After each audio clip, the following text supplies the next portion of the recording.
প্রধানমন্ত্রী নরেন্দ্র মোদীর প্রধানমন্ত্রিত্বকালে পশ্চিমবঙ্গের বাঙালিকে হিন্দু মুসলমান নির্বিশেষে ভারতে বিজেপি শাসিত রাজ্যগুলিতে বাংলাদেশি বলে অকথ্য অত্যাচার করা হচ্ছে এবং সেই অত্যাচার পর্যায়ক্রমে বাড়ছে এবং সে সম্বন্ধে নরেন্দ্র মোদী একটুও মুখ খোলেননি। মুখ খোলা তো দূরের কথা, এগুলো তাদের নির্দেশে হচ্ছে, কারণ তারা পশ্চিমবঙ্গের বাঙালি জাতিকে ভারতবর্ষে একদম কোণঠাসা করে আসলে ধ্বংস করে দিতে চান।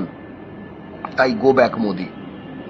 মোদীর নিজের রাজ্যে গুজরাটে, যেখানে অনেক বাঙালি স্বর্ণকার কাজ করেন, সোনার কাজে, সেখানে মা সারদা হিন্দু হোটেল থেকে শুরু করে বিভিন্ন জায়গায় গুজরাট পুলিশ রেড করেছে বাংলাদেশি খুঁজতে, রোহিঙ্গা খুঁজতে, এবং অকথ্য অত্যাচার চালিয়েছে। অর্থাৎ গুজরাটের মাটিতে, নরেন্দ্র মোদীর নিজের রাজ্যের মাটিতে সুভাষচন্দ্র বসু এবং ক্ষুদিরাম বসুর মাতৃভাষায় লেখা সাইনবোর্ড থাকলে এখন আপনি ফরেনার বলে দিচ্ছে নরেন্দ্র মোদীর রাজ্যের পুলিশ।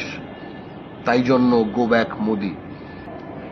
নরেন্দ্র মোদীর প্রধানমন্ত্রিত্বকালে বাঙালি, পশ্চিমবঙ্গের বাঙালি, সুভাষ বসুর জাতি বাঙালি ইকুয়াল টু ফরেনার, এই ঘৃণাটি, এমনিতেই এইসব এলাকায় প্রচন্ড বাঙালি ঘৃণা ছিল, এই ঘৃণাটি এমনভাবে ছড়িয়ে দেওয়া হয়েছে যে বাঙালিকে এখন উড়িষ্যায়, গুজরাটে, রাজস্থানে, হরিয়ানায়, মহারাষ্ট্রে, দিল্লিতে, ইউপিতে,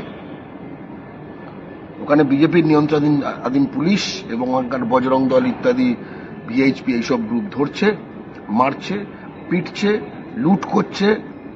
কেন্দ্রীয় সরকারের যে দেওয়া আধার কার্ড শুধু কেন্দ্রীয় সরকার দেয়, মাথায় রাখতে হবে।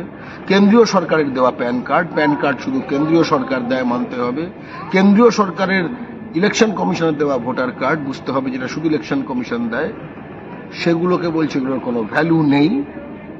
এবং তারপরে তাদের হয় পিটিয়ে পাঠিয়ে দেওয়া হচ্ছে বাস স্টপে বা রেল স্টেশনে, যে ভাগ সালা বাঙালি, আর ওয়াপাস নেই আয়েগা, আর ফেরত আসবি না, অথবা পুলিশের কাছে একদম ইনডেফিনিটলি কেস না দিয়ে রেখে দেওয়া হচ্ছে। কারণ কেস দিলে তো একটা কোনো অভিযোগ জানাতে হয়, অভিযোগ জানালে অভিযোগটা প্রমাণ করতে হয়। কিন্তু পিচমোড়া করে যদি বেঁধে রেখে দেওয়া যায়, টর্চার করে দেওয়া যায়, তাদের থেকে পয়সা বার করা হচ্ছে, এবং কোর্টে যখন মুভ করছে তখন ছেড়ে দেওয়া হচ্ছে।